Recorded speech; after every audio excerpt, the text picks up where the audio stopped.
ठीक है, तो हमने अभी तक क्या देखा, हमने शेड्यूल्स के बारे में बात की, सीरियल शेड्यूल क्या होता है, कंकरेंट शेड्यूल्स क्या होते हैं, कंकरेंट शेड्यूल्स को कैसे हम चेक करते हैं ये सीरियल में है या नहीं। तो अभी तक हमने ये सिर्फ देखा कि हमारे पास क्या हो रहा था कि अगर हम सीरियल में चीज़ों को एग्जीक्यूट कर रहे थे तो इससे हमारे रिसोर्स यूटिलाइजेशन प्रॉपर नहीं हो पा रही थी, वेटिंग टाइम ज़्यादा था, ये ड्रॉबैक थे। इन ड्रॉबैक को रोल बैक ओवरकम करने के लिए हमने क्या पढ़ा, कंकरेंट शेड्यूल पढ़ा। लेकिन कंकरेंट शेड्यूल हर बार सीरियल हो ये हम वेरीफाई नहीं कर पा रहे थे, ठीक है। तो हमने क्या किया, कंकरेंट शेड्यूल के लिए दो कॉन्सेप्ट पढ़े कि कौन सा कंकरेंट शेड्यूल सीरियल शेड्यूल की तरह एक्ट कर सकता है। कौन कौन सा पढ़ा, कॉन्फ्लिक्ट सीरियलाइजेबल और व्यू सीरियलाइजेबल, दो तरीके थे हमारे पास चेक करने के लिए concurrent schedule as equivalent to serializable, मतलब सीरियल शेड्यूल की तरह वर्क कर रहा होगा, ठीक है। लेकिन अब टाइप्स ऑफ शेड्यूल देखने जा रहे हैं। इररिकवरेबल शेड्यूल क्या होता है, ऐसा कौन सा शेड्यूल है जिसमें हम रिकवर नहीं कर सकते डेटा को, एक बार लॉस हो गया, ठीक है। रिकवरेबल शेड्यूल क्या होता है, कास्केडलेस शेड्यूल क्या होता है, स्ट्रिक्ट शेड्यूल क्या होते हैं। तो अब ये अलग अलग टाइप है। ये टाइप सबसे पहले हम इररिकवरेबल शेड्यूल पे डिस्कस करते हैं और यहीं पर एक कमिट ऑपरेशन होता है। कमिट ऑपरेशन क्या है, कमिट,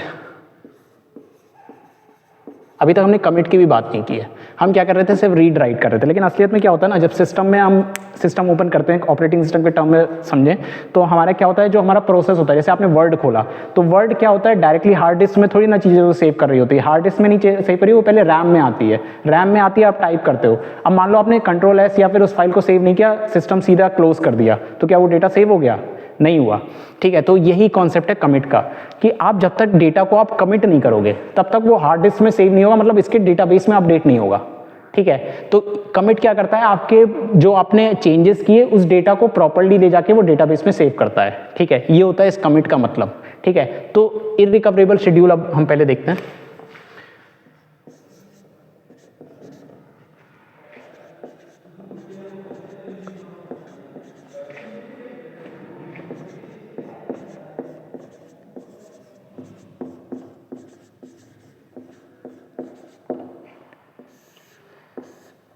फॉर एग्जाम्पल एक शेड्यूल है हमारे पास, ट्रांजेक्शन T1 है और T2 है। इस शेड्यूल का मतलब असलियत में क्या होता है, टाइम स्टैम्प होता है, एक टाइम स्टैम्प पे इतनी ट्रांजेक्शन रन कर रही हैं, ठीक है। यहाँ पे रीड किया, +20 किया, राइट ऑफ ये कर दिया,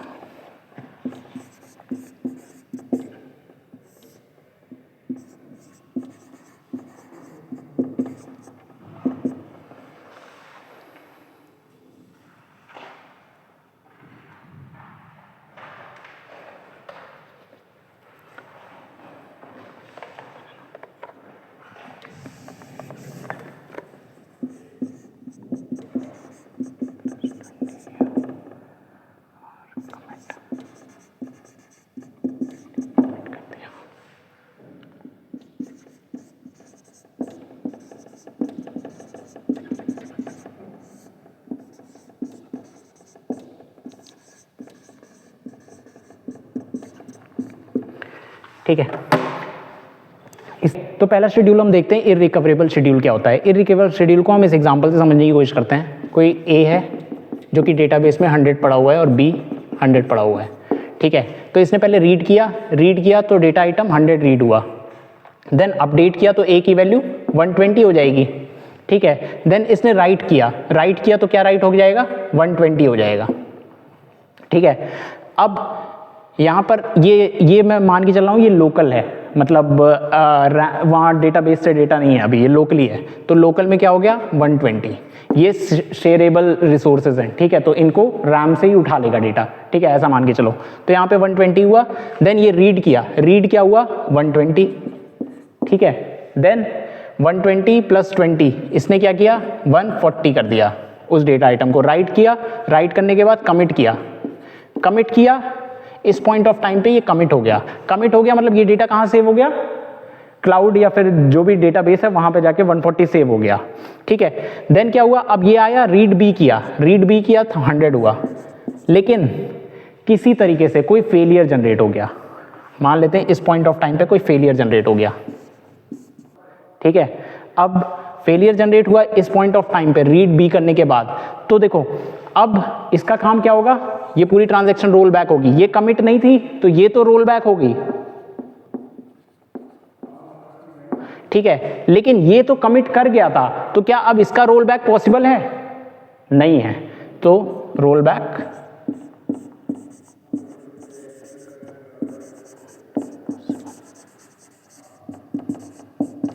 ठीक है, ये ट्रांजैक्शन तो कमिट करके बंदा चला जा चुका था। अगर इन दोनों को इंसान की तरह समझे तो ऐसा था कि ये कुछ काम कर रहा था, ये आया, उस काम में थोड़े बहुत एडिट किए और ये अपना काम करके घर चला गया। लेकिन इस वाले बंदे को फिर याद आया कि अरे यार मैंने तो ये काम गलत कर दिया, तो इसने दोबारा तो रोल बैक कर लिया, फिर से रीड कर लेगा ये डेटा, ठीक है। लेकिन ये बंदा तो काम करके चला गया ना, अब क्या ये वापस आके उस काम को दोबारा से करेगा? नहीं करेगा। इसे तो लग रहा था कि मेरी ट्रांजेक्शन सक्सेसफुल हो गई, मैं चला गया। लेकिन असलियत में क्या हुआ, इसके फेल होने की वजह से ये ट्रांजैक्शन भी फेल हो गई, लेकिन अब इसका रोल बैक पॉसिबल नहीं है, ठीक है। इसको कहते हैं इररिकवरेबल शेड्यूल, कि हम इसको अब रिकवर नहीं कर सकते, ठीक है। एक बार ये कमिट करके चला गया, अब हम इसको रिकवर नहीं कर सकते, इसको फिर से पूरी ट्रांजैक्शन स्टार्ट करनी पड़ेगी। लेकिन इसको पता कैसे चलेगा कि मैं रोल बैक हुआ है, ठीक है। तो इसी को इररिकवरेबल शेड्यूल कहते हैं, जिसको आप रिकवर ही नहीं कर पाए, इररिकवरेबल, ठीक है। अब इसको हम रिकवर नहीं कर सकते, इसलिए इररिकवरेबल शेड्यूल है। तो इसमें क्या पड़ा रहा, 140 पड़ा रहा, लेकिन इसके रोल बैक होने की वजह से क्या हो गया, जब ये रोल बैक हुआ तो इसका मतलब ये पूरा ट्रांजैक्शन रोल बैक होगा, इसकी वजह से ये भी जो भी काम करेगा वो सब जीरो हो जाएगा, तो डेटाबेस में वापस क्या पड़ा रहेगा, 100 ही पड़ा रहेगा, ठीक है। तो इसका अगर हम छोटी सी डेफिनेशन देखें तो इस टाइप के शेड्यूल को क्या कहते हैं, irrecoverable.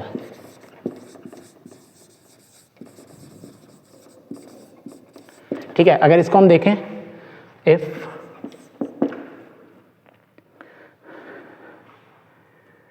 T2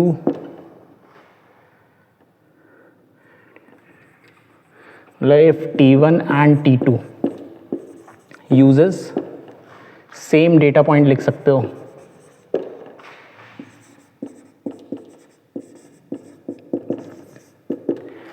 and T2 commit before T1, T2 ने क्या किया, कमिट कर दिया बिफोर T1, ठीक है। And T1 fail because of some interrupt, so T1 is rollback but T2 not, ठीक है। this type of schedule is called irrecoverable,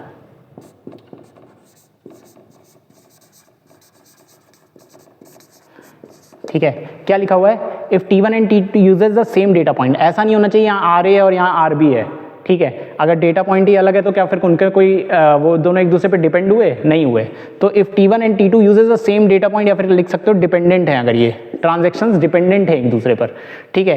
and T2 commit, मतलब ये ट्रांजेक्शन चल रही थी, बीच में T2 आता है, कुछ रीड करता है, उस इसका राइट किया हुआ ये रीड किया, देन उस पर कुछ ऑपरेशन परफॉर्म किया और कमिट कर दिया, डेटाबेस में सेव किया और फिर चला गया। लेकिन किसी पॉइंट ऑफ टाइम पे इस पे फेलियर जनरेट हो गया, ये तो रोल बैक कर जाएगा क्योंकि कमिट हुआ नहीं है, ये रोल बैक नहीं कर पाएगा अब क्योंकि ये कमिट करके जा चुका है।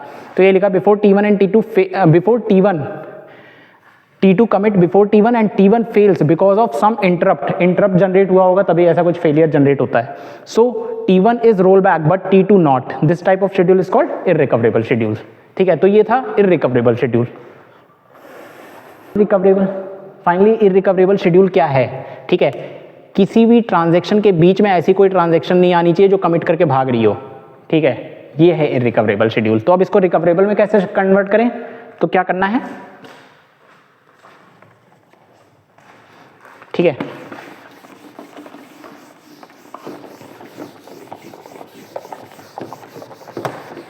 ये रिकवरेबल कब हो जाएगी, अब तो आप भी थिंकिंग कर सकते हो कि ऐसा नहीं होना चाहिए कि किसी ट्रांजैक्शन के बीच में कोई कमिट करने आए, तो क्या होना चाहिए, ये पूरा जब पूरा परफॉर्म कमिट कर दे तब ये चलना चाहिए, ठीक है। तो वो रिकवरेबल शेड्यूल हो जाएगा।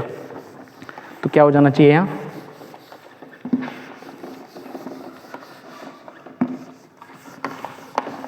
फिर से लिख देता हूँ। वेरिएबल शेड्यूल में क्या हो जाएगा,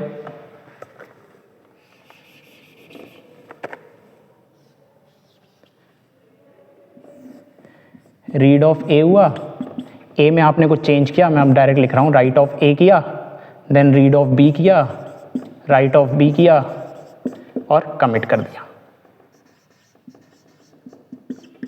ठीक है, देन अब जो डेटा ये रीड करेगा ना वो कमिटेड वाला रीड करेगा। तो अब ये आके रीड कर रहा है, तो ये कौन सा रीड है, ये कमिटेड डेटा का रीड है। ठीक है, ये वाला राइट नहीं है, ये वाला रीड नहीं है, ये इसका राइट वाला वहाँ पे कमिट हुआ तब इसने रीड किया है। तो अब क्या कोई दिक्कत आएगी, अब कंसिस्टेंसी इनकंसिस्टेंसी नहीं होगी डेटा में। ठीक है, अब ये कुछ डेटा में चेंज करेगा, देन ये भी कमिट कर देगा। तो ये किस टाइप का शेड्यूल है, रिकवरेबल शेड्यूल है।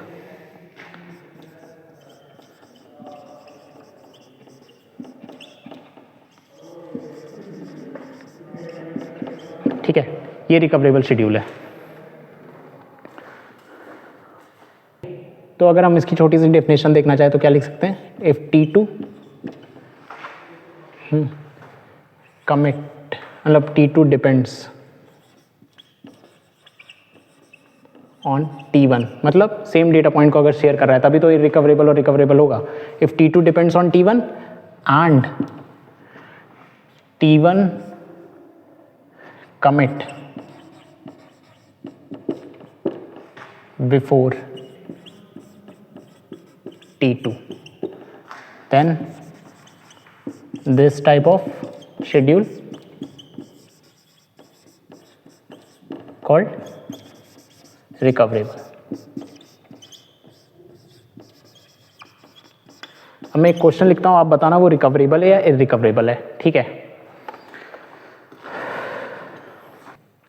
ठीक है, ये क्वेश्चन देखते हैं आप। इसमें क्या हो रहा है, रीड हो रहा है देन राइट किया, लेकिन क्या इसने कमिट किया, नहीं किया। इसने डेटा रीड कर लिया, ठीक है, इसने डेटा रीड कर लिया और फेलियर मान लेते हैं इस पॉइंट ऑफ टाइम पे आया। ठीक है, अगर इस पॉइंट ऑफ टाइम पे आया तो ये भी रोल बैक कर सकता है और ये भी रोल बैक करेगा।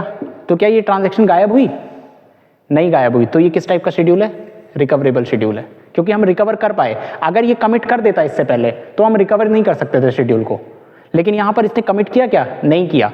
ये फेलियर पॉइंट ऑफ टाइम आया तो अगर T1 ट्रांजैक्शन T1 पे डिपेंडेंसी किसकी थी, T2 की थी, ये फेल हुआ तो ये भी फेल हुआ, और ये फेल हुआ तो क्या ये कमिट करके चला गया, नहीं गया। तो ये क्या हुआ, ये भी रोल बैक कर गया और ये भी रोल बैक कर गया। तो ये किस टाइप की हुई, रिकवरेबल शेड्यूल। अगर ये इससे पहले कमिट करके चलता और तब कोई फेलियर जनरेट हो जाता तो फिर पहले ऐसा केस बन जाता, इररिकवरेबल हो जाता। ठीक है, तो ये था आपका इररिकवरेबल और रिकवरेबल शेड्यूल। अब रिकवरेबल शेड्यूल की एक प्रॉब्लम थी, क्या प्रॉब्लम थी वो देखते हैं।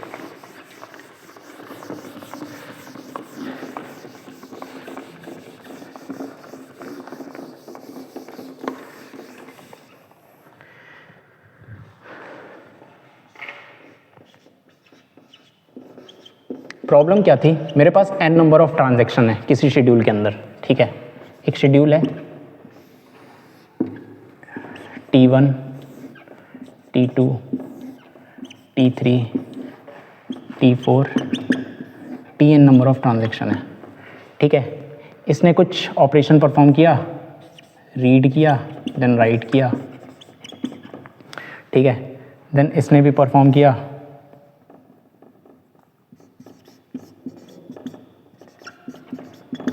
देन इसने भी परफॉर्म किया, देन इसने भी परफॉर्म किया। ठीक है, ऐसे सबने परफॉर्म किया। देन इसने ट्रांजैक्शन कमिट की, देन इसने ट्रांजैक्शन कमिट की, देन इसने ट्रांजैक्शन कमिट की,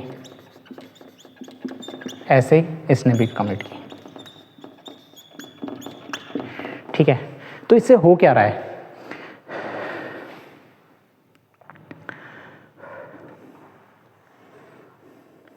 अच्छा इसमें वो प्रॉब्लम थोड़ा सा रहने, इस कमिट को थोड़ा सा नीचे कराते हैं। ठीक है, मतलब n नंबर ऑफ ट्रांजैक्शन के पहले थोड़ा सा कमिट हुआ, ये मतलब बीच में कुछ और ऑपरेशन कर रहा था, तब आपको कास्केडिंग अच्छे से समझ में आएगी। ठीक है, तो ये कमिट कहाँ हुआ, मतलब मान लेते हैं एंड ट्रांजेक्शन के नीचे कमिट किया, देन इसके नीचे सारे कमिट करते चले जाएंगे। ठीक है, ऐसा कुछ हो रहा है। तो देखो क्या हुआ, मतलब इसने अपना ऑपरेशन परफॉर्म कर लिया सारे, यहाँ तक इसके ऑपरेशन थे, इसने भी सारे ऑपरेशन यहाँ तक परफॉर्म किए, इसने भी सारे ऑपरेशन परफॉर्म किए, कमिट होने से जस्ट पहले पॉइंट ऑफ टाइम पे फेलियर आ गया। ठीक है, अब इस पॉइंट ऑफ टाइम पे फेलियर आया तो इसने इतना काम कर लिया था, इसने इतना काम कर लिया था, एन ने भी इतना काम कर लिया था, अब सबको रोल बैक करना पड़ेगा, सब रोल बैक होंगे, कोई भी कमिट नहीं कर पाया। ठीक है, तो ड्यू टू सिंगल फेलियर सबको क्या करना पड़ा, रोल बैक करना पड़ा। तो इसी प्रॉब्लम को क्या कहते हैं, कास्केडिंग। कास्केडिंग की प्रॉब्लम जनरेट हुई। कास्केडिंग क्या कहता है कि एक ट्रांजैक्शन की वजह से, एक फेलियर की वजह से सारी ट्रांजैक्शन को अबॉर्ट करना पड़ा, सबको रोल बैक करना पड़ा। तो इस प्रॉब्लम को क्या कहते हैं, कास्केडिंग।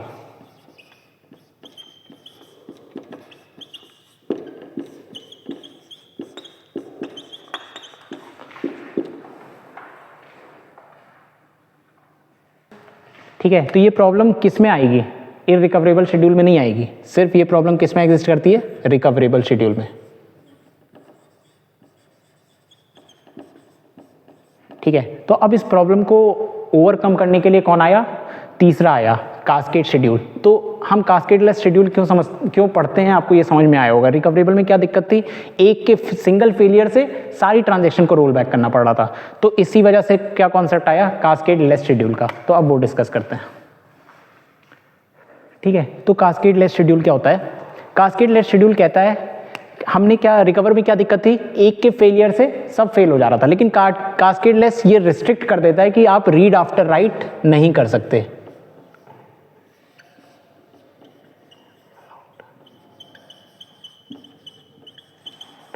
ठीक है, ये पहले ही कह देता भैया आप कमिट करो डेटा तभी रीड करना, उसके अलावा नहीं कर सकते, सीधा ये इसका यही मतलब है। तो यहां पर क्या हो गया कि जब तक ये डेटा कमिट नहीं करेगा तब तक कोई भी ट्रांजैक्शन रीड नहीं कर सकती। ठीक है, तो अब इससे क्या होगा कि ये कंफर्म हो जाएगा कि ये पहले कमिट करेगा देन तभी ये ट्रांजैक्शन रीड करेगी।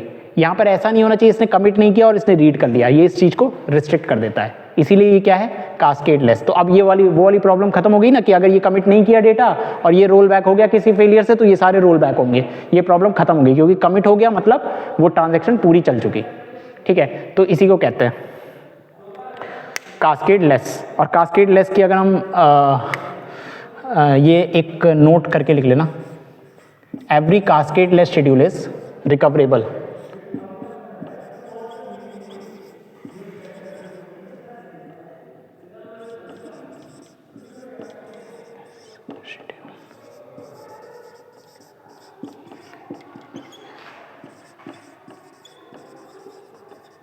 रिकवरेबल भी चेक करो इसमें रिकवरेबल है या नहीं। देखो रीड हुआ, राइट हुआ, देन कमिट हुई और फिर रीड और राइट, ये कमिटेड डेटा रीड कर रही है, तो क्या इसके बीच में क्या ये एग्जीक्यूशन करके चला गया, नहीं क्या, जब ये पूरा खत्म हुआ तब ये हुआ, तो रिकवरेबल तो है ही। तो यही लिखा हुआ है every cascadeless schedule is recoverable but vice versa not true.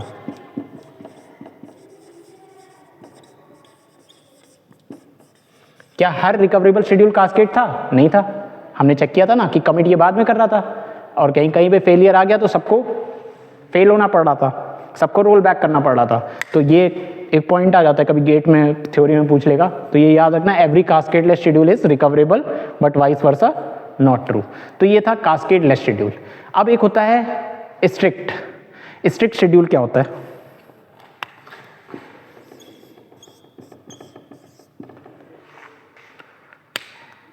ठीक है, स्ट्रिक्ट शेड्यूल क्या कहता है, स्ट्रिक्ट एकदम ही स्ट्रिक्ट है, वो कहता है अगर आपने राइट कमिट के बाद ही आप रीड या राइट दोनों ही कर सकते हो। ठीक है, स्ट्रिक्ट शेड्यूल और ज़्यादा स्ट्रिक्ट होता है, ये कहता है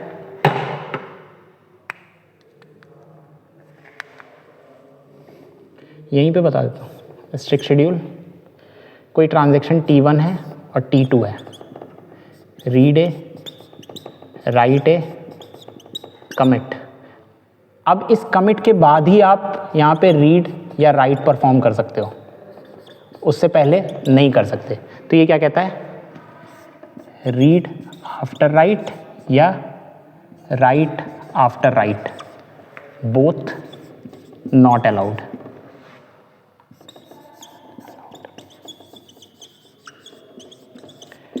ठीक है, ये हो जाता है। तो अगर स्ट्रिक्ट शेड्यूल है तो वो क्या होगा, कास्केड भी होगा, रिकवरेबल भी होगा। ठीक है, लेकिन अगर कोई कास्केड लेस शेड्यूल है तो ज़रूरी नहीं है वो स्ट्रिक्ट हो। ठीक है, तो अगर इसको हम डायग्राम में समझें तो कोई शेड्यूल रिकवरेबल है तो ज़रूरी नहीं है वो कास्केड होगा, लेकिन अगर कास्केड लेस है तो गारंटीड है रिकवरेबल होगा। और स्ट्रिक्ट है तो गारंटीड है वो कास्केड लेस भी होगा और रिकवरेबल भी होगा। ठीक है, ये था पूरा, इन चारों का कॉन्सेप्ट ये था। अब इस पे पूछ लेता है कि आपको ऐसे ट्रांजैक्शन देकर कि ये शेड्यूल है क्या, रिकवरेबल है, कास्केड लेस है, स्ट्रिक्ट है, तो मैं एक दो क्वेश्चन लिखता हूँ, उससे आपको समझ में आएगा। ठीक है, तो इसके क्वेश्चन करने से पहले एक चीज़ और देख लेते हैं कि इररिकवरेबल, रिकवरेबल, कास्केडलेस, स्ट्रिक्ट शेड्यूल तो हमने देख लिया। अब इनमें कुछ प्रॉब्लम्स भी होती हैं, कंकरेंसी की प्रॉब्लम्स क्या क्या हैं, फैंटम रीट और ऐसी प्रॉब्लम्स पढ़ लेते हैं, फिर इन पे क्वेश्चंस करते हैं। तो दोनों का मिक्स क्वेश्चन करेंगे तो ज़्यादा क्लैरिटी मिलेगी। ठीक है, तो उनके टाइप लिखते हैं अब। ठीक है, तो ये प्रॉब्लम्स होती हैं कुछ कंकरेंसी, जब कंकरेंट शेड्यूल्स होते हैं, जिसमें पहले है dirty read, unrepeatable problem, lost update और फैंटम रीड की प्रॉब्लम। ठीक है, पहले देखते हैं डर्टी रीड क्या होती है। डर्टी रीड क्या होती है कि अनकमिटेड डेटा को हम रीड कर लेंगे। ठीक है, फॉर एग्जांपल एक शेड्यूल है T1 T2, दो ट्रांजैक्शन है। ठीक है, इसने रीड किया किसी डेटा आइटम को, देन राइट किया, देन इसने क्या किया, विदाउट कमिटेड डेटा को रीड कर लिया, देन राइट किया। ठीक है, अब ये यहाँ पे आके कमिट भी कर दे, कुछ भी नहीं। ठीक है, लेकिन इसने क्या किया, रीड कर लिया अनकमिटेड डेटा को, तो ये क्या है, डर्टी रीड। डर्टी रीड की प्रॉब्लम है। ठीक है, डर्टी रीड मतलब रीड द अनकमिटेड डेटा। ठीक है, तो ये क्या कहलाता है, डर्टी रीड की प्रॉब्लम कहलाता है। इसने रीड कर लिया विदाउट कमिटेड डेटा को। ठीक है, ये हो गया डर्टी रीड। देन दूसरा देखते हैं अनरिपीटेबल प्रॉब्लम। ठीक है, सेकंड देखते हैं अनरिपीटेबल रीड प्रॉब्लम। क्या है ये, सेकंड है यहाँ पे।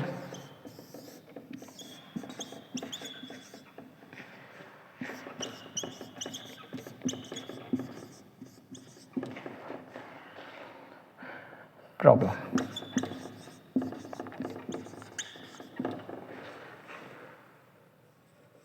ठीक है, ये प्रॉब्लम क्या है कि दो ट्रांजैक्शन है, फॉर एग्जांपल शेड्यूल में T1 और T2। एक बार इसने रीड परफॉर्म की, देन ये ट्रांजैक्शन आई, कुछ राइट करके चली गई उसी डेटा आइटम पे, देन फिर से इसने रीड किया। दो कॉन्जिक्यूटिव रीड में कोई राइट करके चला जाए तो उसको क्या कहते हैं, unrepeatable read problem.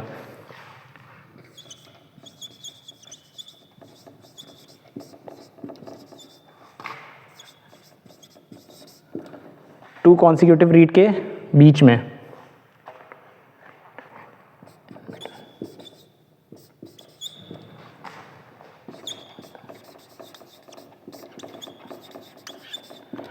Update data item. ठीक है, तो इस प्रॉब्लम को क्या कहते हैं, अनरिपीटेबल प्रॉब्लम, कि दो रीड के बीच में कोई आया और उस डेटा आइटम को राइट करके चला गया। ठीक है, देन तीसरी लॉस्ट अपडेट प्रॉब्लम देखते हैं।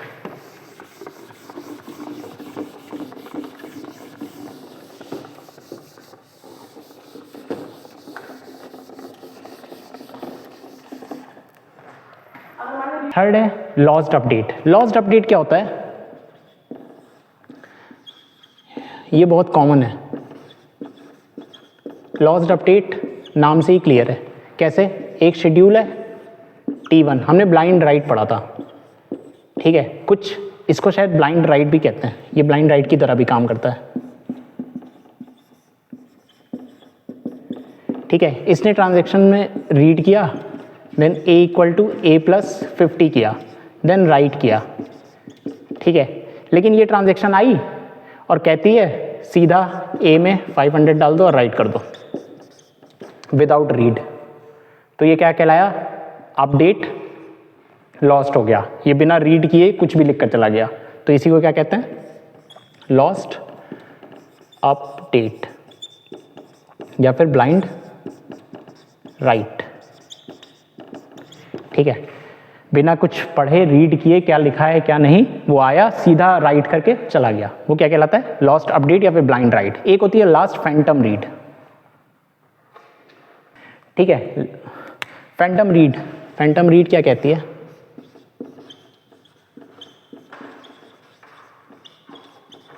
फैंटम रीड कहती है दो ट्रांजैक्शन है, ट्रांजैक्शन T1 और T2। क्या हुआ, इसने पहले रीड किया ट्रांजैक्शन को और इसने भी बाद में रीड किया, लेकिन इसने रीड किया फिर इसको कुछ समझ में आया, इसने डिलीट कर दिया उस डेटा आइटम को। अब ये रीड करने जा रहा है, क्या है उसको डेटा आइटम मिलेगा, नहीं मिलेगा, क्योंकि इसने डिलीट कर दिया है। एक बार इसने रीड किया तो इसको मिला, लेकिन दोबारा ये उस चीज को रीड करने जा रहा है तो नहीं मिला। तो इस टाइप की प्रॉब्लम क्या है, रीड डिलीट रीड, तो क्या कहलाती है, ये फैंटम रीड कहलाती है। फैंटम रीड ऐसी चीज को वो रीड करना चाह रहा है जो आइटम डिलीट कर दिया है किसी ने। ठीक है, ये होता है फैंटम रीड। तो अब हम, ठीक है, तो अभी तक हमने क्या देखा, टाइप ऑफ शेड्यूल में irrecoverable schedule, recoverable schedule, cascadeless schedule और स्ट्रिक्ट शेड्यूल। इसमें क्या इंपॉर्टेंट था, इसमें इंपॉर्टेंट था कमिट ऑपरेशन। ये चारों ही किस पे डिपेंड कर रहे थे, कमिट पर डिपेंड कर रहे थे। ये बात मत भूलना कि कमिट ऑपरेशन से ही ये चारों डिफाइन हो रहे थे, ये कमिट पहले या कमिट बाद किया। ठीक है, कमिट इसमें इंपॉर्टेंट है, लेकिन प्रॉब्लम जनरेट होते वक्त ये जरूरी नहीं कि कमिट करके प्रॉब्लम देख रहे हो। ठीक है, तो कमिट हो चाहे ना हो, हमें प्रॉब्लम पता होनी चाहिए कि क्या क्या प्रॉब्लम जनरेट होती है। ठीक है, तो इसमें इंपॉर्टेंट ये मत चेक करने बैठ जाना कि यहाँ पे कमिट नहीं लिखा है तो क्वेश्चन गलत है। ठीक है, आपसे पूछ लेगा कि इसमें कौन सी प्रॉब्लम है, तो आपको कमिट इंपॉर्टेंट नहीं है इस प्रॉब्लम में जानने के लिए, लेकिन अगर आपको शेड्यूल पूछ रहा है कि कौन सा शेड्यूल है तो उसमें आप कमिट देखोगे। ठीक है, क्वेश्चन करते हैं, अब कहते हैं फिर से हमें वो सारी 8 पॉइंट चेक करने हैं। तो पहले देखते हैं इररिकवरेबल शेड्यूल है क्या। देखो, रीड हुआ, इसने भी रीड किया, रीड रीड में तो कोई कॉन्फ्लिक्ट होता नहीं है। ठीक है, देन इसने कुछ राइट किया। अब अगर इसने राइट किया तो इसको कमिट पहले करना चाहिए था, लेकिन विदाउट कमिटेड किसने पढ़ लिया, T2 ने पढ़ लिया इसको। तो यहां पर क्या है, क्या दिक्कत है, इररिकवरेबल शेड्यूल है ये। एक चीज याद रखो, इररिकवरेबल डायरेक्ट देखो, अगर किसी ने किसी भी पॉइंट ऑफ टाइम पे राइट कर दिया उस डेटा आइटम को तो उसको वहीं पे कमिट करना होगा। अगर उससे पहले किसी ने रीड कर लिया तो हमेशा ये वो इररिकवरेबल शेड्यूल होगा। ठीक है, ये मान के चलो। ठीक है, अगर इसने राइट कर दिया तो यहाँ पे C3 कमिट करना चाहिए था इसको। ठीक है, उसके बाद ही ये रीड करता, तब तो वो शेड्यूल रिकवरेबल हो जाता, इसलिए इररिकवरेबल हुआ। अब जब इररिकवरेबल हो गया तो नेक्स्ट पॉइंट नहीं देखना, आगे चलते हैं। डर्टी रीड की प्रॉब्लम है क्या कहीं, dirty read, read after right, read after right, ये रीड कर रहा है डर्टी रीड, यहाँ पर राइट हुआ, यहाँ पे रीड हुआ, ये देख रहे हो, यहाँ पे क्या हुआ, T3 ने पहले राइट कर दिया और इसने फिर अनकमिटेड डेटा को रीड कर लिया, तो यहाँ पे डर्टी रीड की भी प्रॉब्लम एग्जिस्ट करती है। दूसरा देखते हैं अनरिपीटेबल प्रॉब्लम, मतलब दो रीड के बीच में कहीं राइट कर रहा है, हाँ दो रीड के बीच में राइट भी हो रहा है। ठीक है, ये भी प्रॉब्लम एग्जिस्ट करती है। लॉस्ट अपडेट और ब्लाइंड राइट, ब्लाइंड राइट, इस क्वेश्चन में आप बताओ ब्लाइंड राइट है या नहीं। 2 मिनट वीडियो को रोकना, ठीक है, फिर बताना। मैं दिखाता हूँ कैसे दिखेगी ब्लाइंड राइट, यहाँ पे डायरेक्टली नहीं दिखेगी। देखो क्या हो रहा है, रीड हुआ देन राइट कर दिया इसने कुछ, अब इस आइटम को पहले रीड करना चाहिए था, इसने राइट कर दिया, अब इसने क्या रीड परफॉर्म की, फिर से नहीं की, डायरेक्टली गया और अपडेट मार दिया, तो यहाँ पर लॉस्ट अपडेट ब्लाइंड राइट भी है। ठीक है, इसकी वजह से। और लास्ट है फैंटम रीड, फैंटम रीड क्या कुछ डिलीट हो रहा है इसमें, नहीं हो रहा, तो फैंटम रीड है नहीं। तो ये 3 प्रॉब्लम एग्जिस्ट करती है और इररिकवरेबल शेड्यूल है। तो ऐसे चेक करना है आपको, इररिकवरेबल शेड्यूल है, रिकवरेबल शेड्यूल है। ठीक है, तो ये पूरा कॉन्सेप्ट था टाइप्स ऑफ शेड्यूल और इनकी प्रॉब्लम्स क्या क्या हो सकती हैं। ठीक है, इसमें क्या ध्यान रखना है, कमिट ऑपरेशन देगा तुम्हें क्वेश्चन में, और अगर ये पूछ रहा है तो फिर कमिट पे ध्यान मत देना, फिर चीज़ों पे ध्यान देना। क्वेश्चन आपके लिए मैं दे रहा हूँ, ये क्वेश्चन आप ट्राई करना। ठीक है, R1x R2x W1x W2x C1 C2। ठीक है, आपको ये सारे 8 पॉइंट चेक करने उसमें। ठीक है, तो ये क्वेश्चन कैसे होगा, आपको पहले ये फिगर बनाना पड़ेगा। ये फिगर मैंने बनाया, मतलब जिसमें कितनी नंबर ऑफ ट्रांजैक्शन होंगी, ये डिसाइड होता है कितने मैक्सिमम नंबर लिखे हुए हैं। यहाँ पे 2 लिखा हुआ है तो 2 ट्रांजेक्शन बनेंगी, देन ऑपरेशन जैसे परफॉर्म हो रहा है वैसे आपको ये लिखना पड़ेगा, ठीक है। देन आप ये चेक करना इन 8 पॉइंट में से क्या एग्जिस्ट करता है इसमें, ठीक है। ये क्वेश्चन आप कमेंट करना,